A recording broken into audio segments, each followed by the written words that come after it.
नमस्कार मित्रों, हमारे चैनल में आप सभी का स्वागत है। आज की वीडियो में हम जानेंगे देवशयनी एकादशी व्रत की कथा। धर्मराज युधिष्ठिर ने कहा, हे केशव, आषाढ़ शुक्ल एकादशी का क्या नाम है? इस व्रत के करने की विधि क्या है और किस देवता का पूजन किया जाता है? श्री कृष्ण कहने लगे कि हे युधिष्ठिर, जिस कथा को ब्रह्मा जी ने नारद जी से कहा था वही मैं तुमसे कहता हूँ। एक समय नारद जी ने ब्रह्मा जी से यही प्रश्न किया था।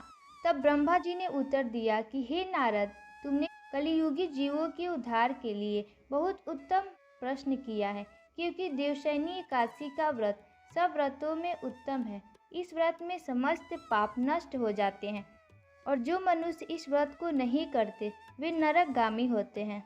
इस व्रत के करने से भगवान विष्णु प्रसन्न होते हैं। इस एकादशी का नाम पद्मा है। अब मैं तुम्हें एक पौराणिक कथा कहता हूँ, तुम मन लगाकर सुनो। सूर्य वंश में मंधाता नाम का एक चक्रवर्ती राजा हुआ था, जो सत्यवादी और महान प्रतापी था। वह अपनी प्रजा का पुत्र की भांति पालन किया करता था। उसकी सारी प्रजा धन्य धान्य से भरपूर और सुखी थी। उसके राज्य में कभी अकाल नहीं पड़ता था। एक समय उस राजा के राज्य में 3 वर्ष तक वर्षा नहीं हुई और अकाल पड़ गया। प्रजा अन्न की कमी के कारण अत्यंत दुखी हो गई। अन्न के ना होने से राज्य में यज्ञादि भी बंद हो गए। एक दिन प्रजा राजा के पास जाकर कहने लगी कि हे राजा, सारी प्रजा त्राही त्राही पुकार रही है, क्योंकि समस्त विश्व की सृष्टि का कारण वर्षा है।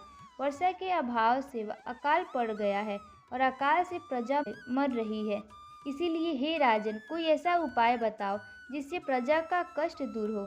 राजा मंधाता कहने लगे कि आप लोग ठीक कर रहे हैं। वर्षा से ही अन्न उत्पन्न होते हैं। आप लोग वर्षा ना होने से अत्यंत दुखी हो गए हैं।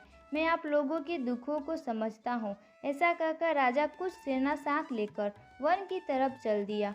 वह अनेक ऋषियों के आश्रम में भ्रमण करता हुआ अंत में ब्रह्मा जी के पुत्र अंगिरा ऋषि के आश्रम में पहुंचा। वहां राजा ने घोड़े से उतरकर अंगिरा ऋषि को प्रणाम किया। मुनि ने राजा को आशीर्वाद देकर कुशल क्षेम के पश्चात उनके आश्रम में आने का कारण पूछा। राजा ने हाथ जोड़कर विनती भाव से कहा कि हे भगवान, सब प्रकार से धर्म पालन करने पर भी मेरे राज्य में अकाल पड़ गया है। इससे प्रजा अत्यंत दुखी है। राजा के पापों के प्रभाव से ही प्रजा को कष्ट होता है। ऐसा शास्त्रों में कहा है।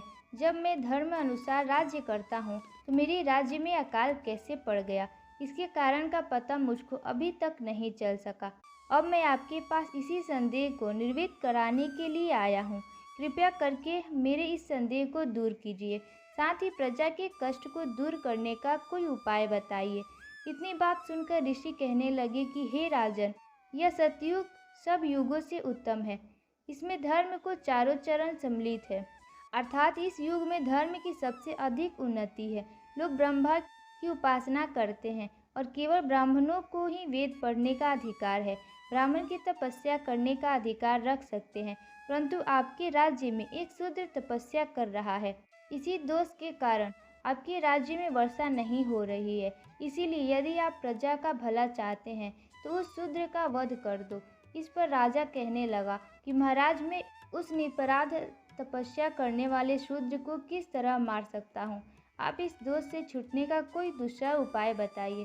तब ऋषि कहने लगे कि हे राजन, यदि तुम अन्य उपाय जानना चाहते हो तो सुनो। आषाढ़ माह के शुक्ल पक्ष की पद्मा नाम की एकादशी का विधि पूर्वक व्रत करो। व्रत के प्रभाव से तुम्हारे राज्य में वर्षा होगी और प्रजा सुख प्राप्त करेगी, क्योंकि इस एकादशी का व्रत सब सिद्धियों को देने वाला और समस्त उपद्रवों को नाश करने वाला है।